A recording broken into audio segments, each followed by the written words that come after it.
Всем привет, друзья! Посмотрите, только что у меня появилось. Наконец, я купила себе этот аромат Moschino Toy Boy. Я его хотела приобрести уже довольно давно, ну не то чтобы давно, но где-то месяц назад я увидела на барахолке продавался флакон этого аромата. И с тех пор, вот когда я его первый раз там ощутила из флакона его запах, мне он показался очень интересным, каким-то необычным, и я захотела его приобрести. Я начала читать информацию о нем, прежде всего, конечно, в интернете читать отзывы. Ну, как обычно, когда я выбираю аромат и определяюсь, нужен он мне или нет. В общем, я много всего перечитала, пересмотрела все-таки. И мне понравилось, как выглядит флакон. Но тогда у меня возникли сомнения в оригинальности. Здесь у меня, в принципе, да, у меня уже нет сомнений в оригинальности. В принципе, и там с рук тоже, скорее всего, то, да, тоже это был оригинал. Просто я тогда слишком перестраховывалась. Ну, здесь выпуклая надпись идет. Надпись Toy Boy, она уже, ну, так совсем мало выдавлена. Moschino выдавленная надпись выпуклая. И здесь сверху тоже заметно выпуклая. Ну и само изображение медвежонка тоже здесь есть некоторые, ну, такая рельефность присутствует. Ну, больше здесь ингредиенты. Здесь ничего. И на обратной стороне вот так выглядит. Есть бачкод, такой же, как на флаконе. И теперь посмотрим внутри. Здесь тоже есть такой признак оригинальности, скажем так. На что в интернете обращают внимание, да, вот здесь тоже на вот этом вот картоне тоже надпись Moschino Toy Boy должна быть. Она тут такая не слишком заметная, да, но, ну, в принципе, если обратить внимание, то видно, что она там есть. Так, теперь посмотрим сам флакон.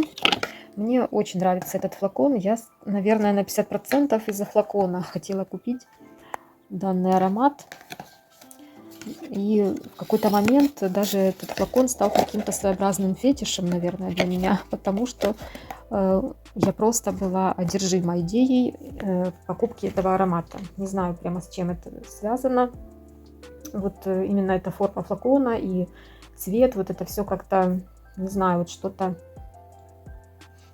мне настолько в нем понравилось, что-то так зацепило. Не могу даже понять, сам аромат или флакон, или все вместе меня так зацепило, что я прям так захотела его купить. Просто, вы знаете, да, тот флакон, который продавался на барахолке, вот он уже был продан в какой-то момент, и просто я чисто случайно гуляла по рынку и зашла в один магазинчик около рынка у нас в городе. Это новый магазинчик, которого раньше там не было. Я зашла и увидела, что там продается парфюмерия. Конечно, я сразу обратила внимание на то, что там есть этот аромат. Там был флакон в 100 мл, и мне даже там брызнули в крышечку, как бы, не знаю, вот видите, тут, получается, тестеров нет, и продавец, ему приходится брызгать в крышку, чтобы человек мог услышать аромат.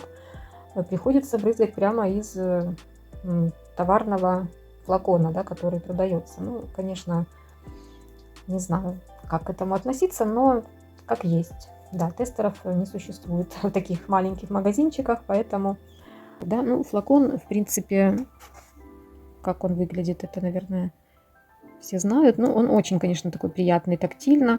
Возможно, если бы была 30-ка, я бы взяла 30-ку, возможно, потому что, ну, 30-ка еще более такой игрушечный флакончик, такой еще поменьше габаритами. Да, но тут 30-ки не было. Очень мне нравится форм-фактор. Как бы многие говорят, что им не нравится, не понимают этой вот эстетики, да. Но я не то чтобы прям понимаю в этом что-то, но, как говорят, это какой-то поп-арт, это в духе современного искусства.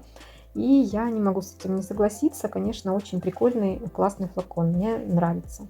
И поставить на полку, как бы, нижняя часть флакона с такой наклейкой. Этот флакон выпущен, я пробила по бачкоду, он выпущен в 2021 году. Аромат вышел в 2019, то есть, ну, не сказать, что это первые выпуски, но уже и не из последних выпусков. Все-таки уже 3 года прошло с выпуска этого флакона. Мне нравится и коробка, как она выполнена. Тут просто был прилеплен более подробно об этом аромате. Крышка вообще-то очень тяжелая, вы знаете, да, тут прям неожиданно тяжелая крышка. И в первую очередь, конечно, да, аромат розы бросается. Куда? В глаза? Не в глаза, в нос бросается, да.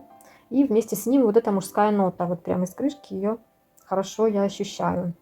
Тут уже нельзя сказать, что это чисто женский аромат или прямо сильно в женскую сторону. Тут явно чувствуется, что это действительно какая-то борьба противоположностей между мужским и женским. И даже где-то вот кажется, что он в мужскую больше сторону. Вот эти специи прям тут сразу ощущаются. Но когда я наношу его на кожу, то вначале ощущается все-таки больше цветочность, все-таки роза больше ощущается, возможно, магнолия. В общем, такая вот свежая цветочность. Потом буквально проходит там 10 минут и выходят на первый план специи в этом аромате. Вот эти вот бергамот, перец, там еще что-то, возможно, даже смолы уже где-то здесь вступают.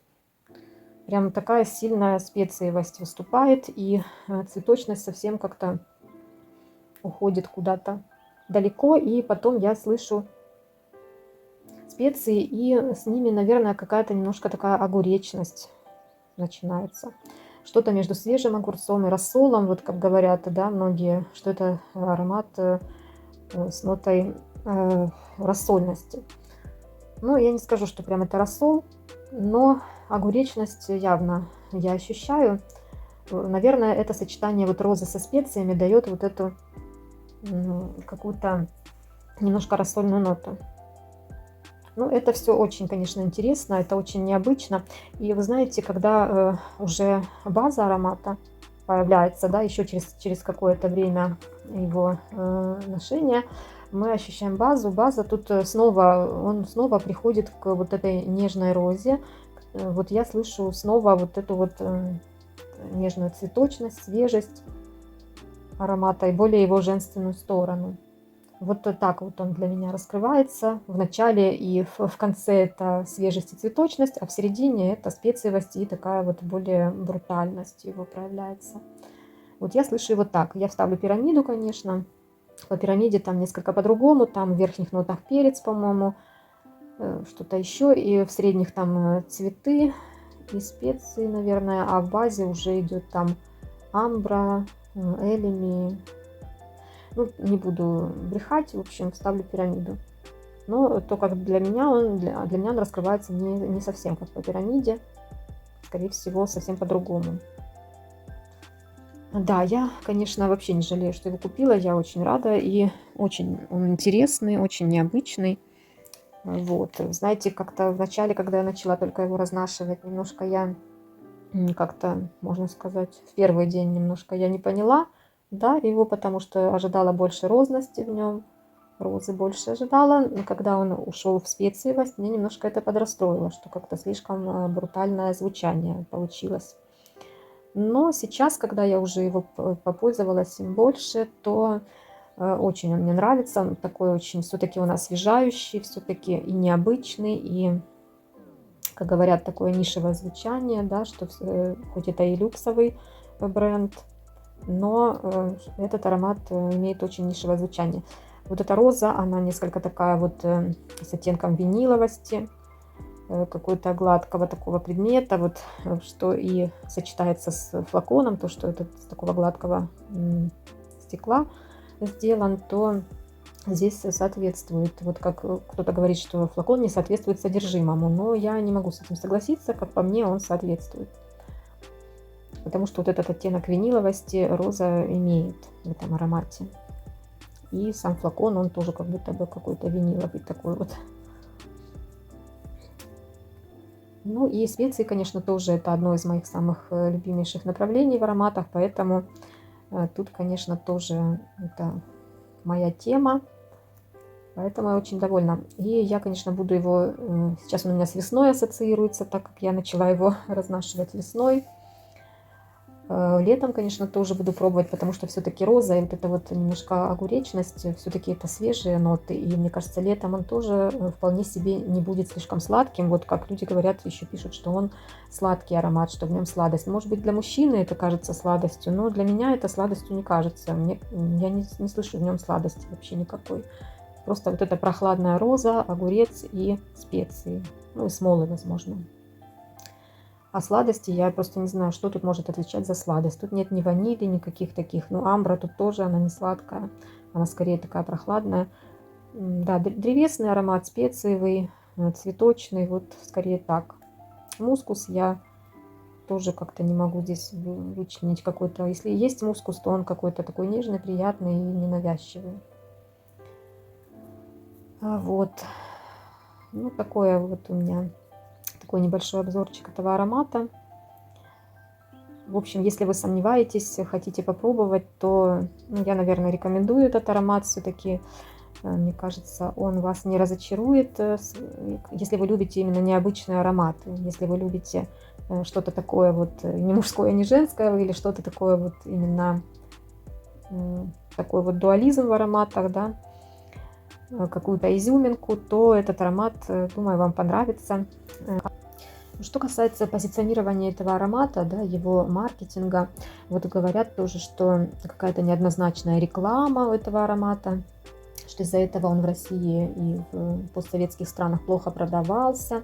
Не знаю, у меня такого еще, наверное, никогда не было, чтобы я не купила какой-то аромат из-за того, что какая-то у него странная реклама. Ну, я на это не обращаю внимания.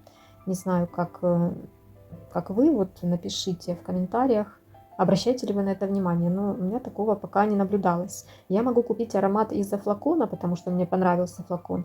Возможно, могу не купить аромат, если мне флакон не понравился, если флакон какой-то слишком простенький. Или, ну, в общем, не знаю, вот мне кажется, да, форма флакона, его цвет, его вид может повлиять на мое решение, купить или не купить аромат. Но вот чтобы реклама как-то на меня повлияла. Вроде бы там какие-то мужчины странные друг за другом бегают, но как-то, не знаю, для меня как-то это совсем не важно. Да, аромат позиционировался как мужской изначально, но мне кажется, тут явно, конечно, присутствие этих цветочных нот обуславливает его такую вот унисексовую направленность. Однозначно это унисекс. И тоже по времени года, мне кажется, весна-лето тоже могут подойти, хотя вот многие пользователи фрагрантики отметили, что аромат больше осень-зима, но все-таки мне кажется, что он совсем не термоядерный, прямо чтобы сказать, что как-то он будет слишком сладким или насыщенным на весну-лето, я бы этого не сказала. Он все-таки имеет среднюю такую насыщенность, мне кажется. Разве что вот эти специи, может быть, где-то будут в какой-то момент. Ну и то буду пробовать, конечно, его носить летом, но мне кажется, что не должен он меня слишком придушить. Мне кажется, что летним утром вполне себе будет классный аромат. Ну, по сходству с какими-то ароматами тоже вот прям, чтобы так было явное сходство. Вот у меня лично, вот почему я еще довольна этой покупкой, потому что у меня нет полностью похожего аромата, вот который прям напоминал бы, знаете, как не то, что прям клон, но даже чтобы прям напоминал этот аромат, у меня такого нет. Все-таки он уникальный в своем роде, и даже на фрагрантике, вот когда смотришь, какие предлагаются схожие ароматы, там, если кто-то голосует за, то еще большее количество людей голосует против. То есть, ну, не согласны люди с тем, что он вообще на что-то похож. Выходит, что он, ну, настолько, что ли, уникальный, действительно, единственный такой вот аромат, что все-таки полностью похожего или прямо с таким вот хорошим сходством нет аромата. Прям нет такого, чтобы, знаете, люди проголосовали за какой-то аромат. Вот, ну, что могу сказать только по частичному какому-то сходству. Вот у меня, например, French Leather от Memo. Здесь роза похожая, такая вот свежая роза, да, вот у меня от Леванты. Вот эта вот свежесть, такая прохладная роза в этих ароматах перекликается. И по, наверное, даже степени унисексовости, вот French Leather, он тоже имеет в себе такую вот грубоватую мужскую нотку кожи. Когда я обоняю вот, ну, или как-то рядом, да, эти ароматы, вот один и другой, мне кажется, вот они имеют какую-то похожую степень унисексовости. Вот там есть роза и есть такая несколько брутальная нотка кожи, а здесь роза тоже такая же прохладная, свежая, но с нотами специй и смол. Поэтому вот чем-то вот он мне напомнил французскую кожу по своей вот этому сочетанию свежей розы с брутальными нотками. Что еще мне напомнило? Да, вот специи чем-то где-то перекликаются, мне кажется, с специями в аромате Фаренгейт от Dior. И вот когда я ощущаю Фаренгейт, вот в нем есть вот эта специевость схожая тоже. Возможно, вот этот бергамот и перец или что-то, и какие-то смолы, может быть, перекликаются. Я так пирамиду пока не сравнивала, но вот это то, что я заметила, да, вот эта специевость, смолистость чем-то мне напомнила, вот, ну, из того, что, по крайней мере, есть у меня какие вот, да, то, что о чем я могу судить. Специевость напомнила мне вот мужские ноты Фаренгейта. Ну, Фаренгейт, конечно, никак нельзя назвать унисексом или каким-то, да, его женщина вряд ли бы носила. Ну, я, по крайней мере, не носила бы Фаренгейт, все-таки это мужской аромат. А вот Москино Той Бой, он все-таки действительно унисекс, потому что в нем все-таки вот эта свежая розочка.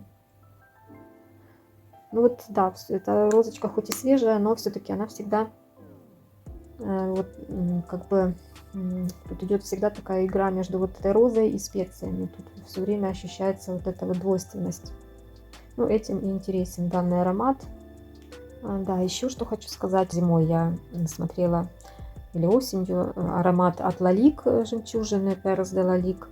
И тоже на фрагрантике сравнивают тоже этот аромат с жемчужинами Лалик. Тоже вот тем, что он такой прохладно-розный. Что он, как это называется, ну, в общем, какая-то лекарственная нота там присутствует в том аромате. Вот видите, как, да, судьба распорядилась. Вот я тот аромат не купила, как-то не сложилось. И вот в итоге купила аромат тоже похожий на жемчужины. Вот, не знаю, как-то так получилось. Наверное, потому что все-таки эта ниша не была заполнена в моей небольшой коллекции. Поэтому все-таки подобный аромат должен был у меня появиться. И поэтому, наверное, он так меня заинтересовал. Так же, как и жемчужины в свое время мне хотелось купить, потому что не было у меня этого направления. Вот, в итоге появился этот аромат. Ну, теперь думаю, что жемчужины мне не нужны, потому что если между ними есть что-то общее, то все-таки зачем мне тогда похожий аромат? Вот, кто знает, тоже напишите, схожи ли эти ароматы. Возможно, вы знаете их оба. Напишите ваше мнение. Думаю, что парфувлеченным людям, конечно, он будет очень интересен. Возможно, обычный пользователь сочтет его, ну, даже не знаю, наверное, женщина, вот, да, обычная не парфлюбитель, сочтет его каким-то слишком брутальным, неженственным, слишком таким несладким.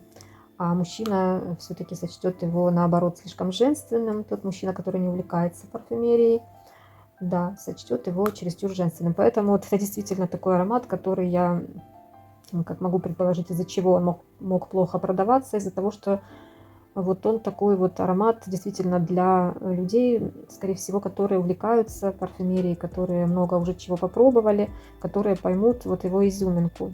А обычный обыватель, скорее всего, этого не поймет. Вот как мой муж, например, я на него нанесла, он сказал, что фу-фу, что ты на меня набрызгала, это ужас, я такие цветочные не люблю, я люблю табачные ароматы, чисто мужские, а это непонятно что, не нужно ко мне это применять. В общем, не в восторге он был от этой идеи. Поэтому буду сама носить этот аромат, но советую всем тем, кто увлекается парфюмерией, попробовать этот аромат, хотя бы протестировать в магазине. В общем, на этом у меня все. Пишите комментарии, если вы знаете этот аромат. Может, он у вас есть, может быть, хотите приобрести или просто где-то его тестировали. Напишите ваше мнение, будет очень интересно почитать. Всем хорошего настроения, всем удачи и пока-пока.